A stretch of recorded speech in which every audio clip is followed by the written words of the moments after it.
माँ की कोख में मरकर पापा, मन में आपके जिंदा हूँ पापा। मन को अपने यूं तोड़ा न करो, वहीं रहकर मैं टूटती हूँ पापा। अजन्मी एक बच्ची ये कह रही है अपने पापा से।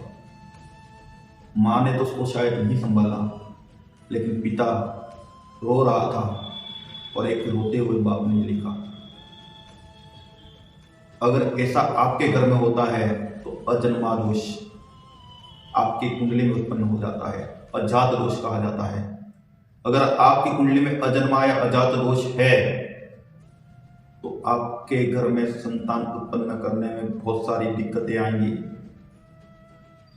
पैसा तो आएगा लेकिन रुकेगा नहीं, निकल जाएगा, व्यय हो जाएगा। बंधन आ सकता है, जेल यात्रा भी हो सकती है, पत्नी के साथ रिलेशन बिगड़ भी सकते हैं। विदेश जाएंगे लेकिन विदेश जाके कुछ प्रॉफिट नहीं होगा, वापिस आना पड़ सकता है। किसी केस में फंस सकते हैं। कहीं विदेश में भी तो जेल यात्रा नहीं हो गई आपकी, वहां से निकालने में आपके परिवार ने पूरा धन लगा दिया और ऐसा तो नहीं हो गया। अगर ऐसी सब चीजें हुई हैं आपके साथ तो यह है अजन्मा दोष।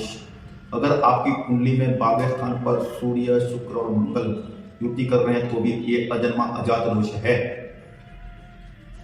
कुछ कारण समझ लीजिए। आपके घर के लक्षण पहले बता देता हूँ। आपके घर के दरवाजे के पास, मेन दरवाजा के पास गंदगी होगी, दरवाजे के पास से नाला जा रहा होगा, दरवाजे के पास से बदबू आ रही होगी, कीचड़ होगा, तो समझ जाना कि आपके कुंडली में अजन्मा दोष है।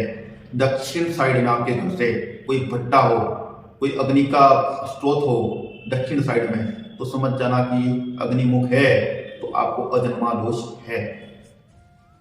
अब अजन्मा दोष है तो उससे मुक्ति चाहिए आपको। आपने किसी गर्भवती स्त्री की संतान गिरा तो नहीं दी है? क्या आपने कोई मिसकैरेज तो नहीं करवाया आपके घर में? आपकी वजह से कोई मिसकैरेज हुआ ऐसा तो नहीं हुआ है? या गर्भपात तो नहीं करवाया अपनी पत्नी का या अपनी बहू का या अपनी बेटी का? अगर ये सब करवाया है तो आप इस दोष के भागी हैं। बेटी प्यार लेके आती है, तपस्या लेकर आती है, और संतान कोई भी आपके लिए विश्वास और आपकी वृद्धि लेकर ही आता है। अब आपको इससे मुक्ति प्राप्त करनी है तो एक ही समाधान है।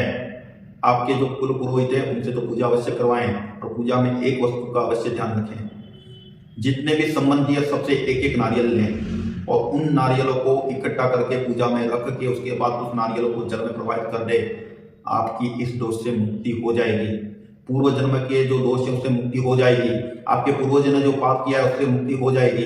लेकिन इस जन्म में आप पाप करके आपके आने वाली पीढ़ी को तो समाप्त नहीं कर रहे हैं, इसका ध्यान आपको रखना है। मेरी इस बात पे अवश्य मंथन करें, स्वयं मंथन करें। वंदे मातरम।